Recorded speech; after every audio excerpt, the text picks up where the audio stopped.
مشکل قوز کمر داری؟ قوز کمر شده یه معضل برات. میخوای برطرفش بکنی؟ بیا تا چند تا تمرین بهت یاد بدم تضمینی حرکات انجام بده.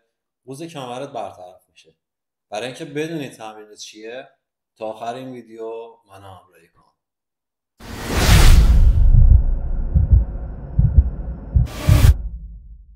یه عادت بد و غلطی که معمولا اکثر ماها داریم قوز کردنه. حس میکنیم با قوز کردن استراحت به ستون فقراتمون میدیم، در صورتی که این کار اشتباهه. شما زمانی که قوز میکنید به سمت جلو خم میشید و یه جورایی فشار روی قفسه سینه و دستگاه گوارشتون هست و در نتیجه گردش خون مختل میشه و گوارشتون هم یه جورایی اختلال توش ایجاد میشه. به غیر از این شما زمانی که قوز میکنید قد واقعی خودتون رو نشون نمیدید، یه جورایی کوتاه قامت‌تر میشید و مشکلاتی که برای ستون فقرات و درد در ناحیه کمر به وجود میاد، همه اینا رو باید یه جوری برطرفش کرد. میتونیم از قوزبند استفاده بکنیم یا اینکه میتونیم یه روتین تمرینی برای برطرف کردن قوز کمر مشخص بکنیم و اون روتین تمرینی رو یک روز در میان یا هر روز اجراش بکنیم تا بتونیم قوز کمرمون رو برطرف بکنیم. خب من الان یه روتین تمرینی براتون آماده کردم، چند تا تمرین پشت سر هم اجرا میشه، بهتون نشون میدم چه حرکاتی هست. این حرکات رو انجامشون میدیم و مشکل قوزمون رو برطرف میکنیم. خب برای اینکه ببینیم تمرین چیه باید با من بیاد داخل باشگاه، همراه من باشید تا تمرین رو بهتون نشون بدم و در پایان توضیحات اضافه رو براتون میگم. خب پس بریم داخل باشگاه.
خب اینم از تمرینات اصلاحی برای برطرف کردن قوز کمر. تمرینات خیلی راحت، خیلی معمولی و شما این حرکات رو در قالب هر حرکت 3 ست اجرا میکنید و هر ست 10 تکرار داشته باشه. هولوحاش 20 دقیقه تمرین خیلی مفید و خوبه که راحت میتونید مشکلاتتون رو برطرف کنید. پیشنهاد بهتون میکنم از همین الان به بچهای کم سن و سال، به بچه‌هاتون، کودکاتون ملکه ذهنشون بکنید که قوز نکنن زمانی که میشینن، زمانی که وای میستن. این از همین الان توی ذهنشون بکارید که این عادت غلط سراغشون نیاد.